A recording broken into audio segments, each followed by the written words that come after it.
भगवान ने कहा चलो मैं आ रहा हूं। जब भगवान गए इंद्रप्रस्थ अर्थात दिल्ली गए भगवान, और दिल्ली जाकर पांडवों से राजसूय यज्ञ का आयोजन कराया और कहा कि मैं आता हूं अभी घूम फिर कर। तत्पश्चात मगध देश को भगवान जा रहे हैं अर्जुन और भीमसेन को साथ में लेकर। ब्राह्मण का वेश धारण किया, ब्राह्मण का वेश धारण करके जा रहे हैं, क्योंकि जरासंध ने बारंबार पराजय का मुख देखने के बाद ब्राह्मणों को पाट पर बिठाया था और उसी के प्रतिफल स्वरूप श्री कृष्ण वहां से भगे थे मथुरा छोड़कर।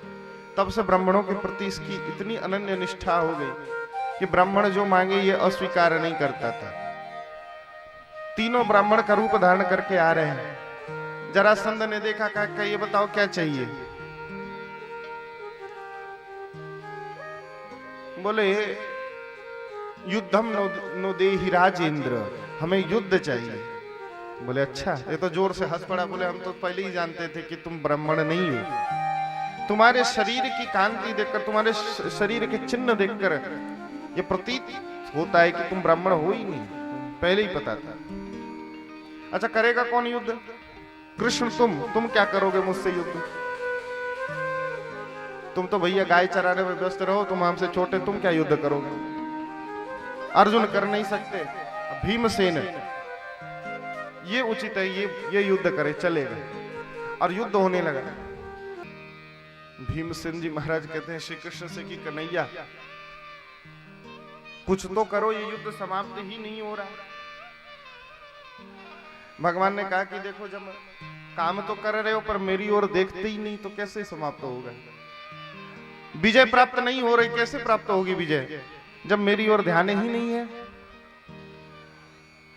प्रातः काल भगवान दातुन को लेकर बैठे और युद्ध होने लगा। फिर भगवान ने दातुन को दो टुकड़े किए, एक दाहिने को बाईं और बाएं को दाहिनी ओर फेंक दिया। अर्जुन भीमसेन समझ गए। भीमसेन ने जरासंध के दोनों पैरों को पकड़कर चीर दिया, दाहिने को बाईं ओर, बाएं को दाहिनी ओर। ये जरासंध वस्तुतः दो हिस्सों में पैदा हुआ था और जरा नाम की राक्षसी ने इसे जोड़ा था, तो इसीलिए जरा के द्वारा जोड़े जाने के कारण इसका नाम जरासंध है। तो फेंक दिया और 20,800 राजा जो भगवान बंदी जो बने हुए हैं उनको भगवान ने छुड़ा दिया।